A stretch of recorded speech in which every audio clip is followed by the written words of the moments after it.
মার্কিন প্রেসিডেন্ট হিসেবে ক্ষমতা নিয়েই অনেক কিছু ওলটপালট করেছেন ডোনাল্ড ট্রাম্প। তার অনেক সিদ্ধান্তের ধাক্কা লেগেছে প্রচলিত বিশ্ব ব্যবস্থায়, যার মধ্যে অন্যতম হচ্ছে অর্থ কাটছাঁটের মাধ্যমে জাতিসংঘের মতো বৈশ্বিক সংস্থাগুলোকে বড় ধরনের বিপাকে ফেলেছেন তিনি। ট্রাম্পের মার্কিন অর্থ সাশ্রয় নীতির প্রভাব এবার জাতিসংঘের শান্তিরক্ষী মিশনে। জানা গেছে, তীব্র তহবিল সংকটের মুখে বিশ্বজুড়ে 11টি শান্তি মিশনে নিয়োজিত শান্তিরক্ষী বাহিনীর 1/4 প্রত্যাহার করে নেওয়ার সিদ্ধান্ত নিয়েছে জাতিসংঘ। সংস্থাটি জানায়, আগামী কয়েক মাসের মধ্যেই এই প্রত্যাহার প্রক্রিয়া সম্পন্ন হবে। অর্থের ঘাটতির পাশাপাশি যুক্তরাষ্ট্রের ভবিষ্যৎ তহবিলের অনিশ্চয়তা এই সিদ্ধান্তের মূল কারণ।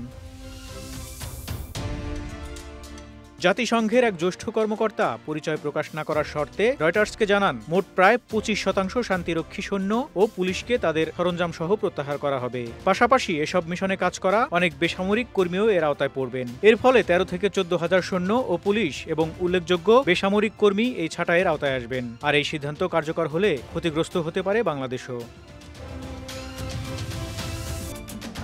জাতিসংঘের শান্তিরক্ষী মিশনে সবচেয়ে বেশি অবদান রাখে যুক্তরাষ্ট্র। মিশনের প্রায় 26% তহবিলের যোগান দেয় তারা। তাদের পরে রয়েছে চীন, দেশটি দেয় তহবিলের প্রায় 24%। চলতি বছরের আগস্টে একতরফা সিদ্ধান্তে 80 কোটি মার্কিন ডলারের তহবিল বাতিল করে দেন ডোনাল্ড ট্রাম্প। এছাড়া 2026 সালে জাতিসংঘের শান্তিরক্ষা মিশনের জন্য বরাদ্দ তহবিল বাতিল করার প্রস্তাব রেখেছে হোয়াইট হাউসের বাজেট অফিস। কারণ হিসেবে তারা মালি, লেবানন এবং কঙ্গোতে শান্তিরক্ষী বাহিনীর ব্যর্থতার কথা তুলে ধরেছে।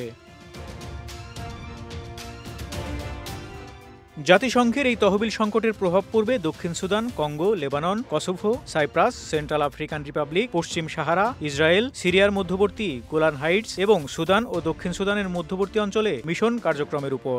জাতিসংঘের ওয়েবসাইটে প্রকাশিত সর্বশেষ তথ্য অনুযায়ী গত 28 ফেব্রুয়ারি জাতিসংঘ শান্তিরক্ষা মিশনে শান্তিরক্ষী পাঠানো দেশগুলোর মধ্যে প্রথম স্থানে ছিল নেপাল। এ সময় মিশনে নেপালের মোট শান্তিরক্ষী ছিল 601 নারী সহ 5,350 জন। দ্বিতীয় অবস্থানে ছিল রুয়ান্ডা 660 জন নারী সহ 5,237 জন শান্তিরক্ষী নিয়ে। আর 447 জন নারী সহ 5,230 জন শান্তিরক্ষী নিয়ে বাংলাদেশের অবস্থান ছিল তৃতীয়।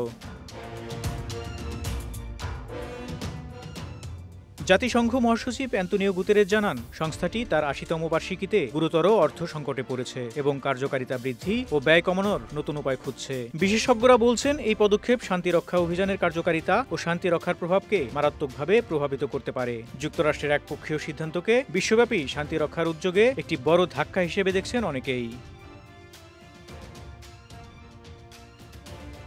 ফারুক শিমুল, ঢাকা এক্সপ্রেস।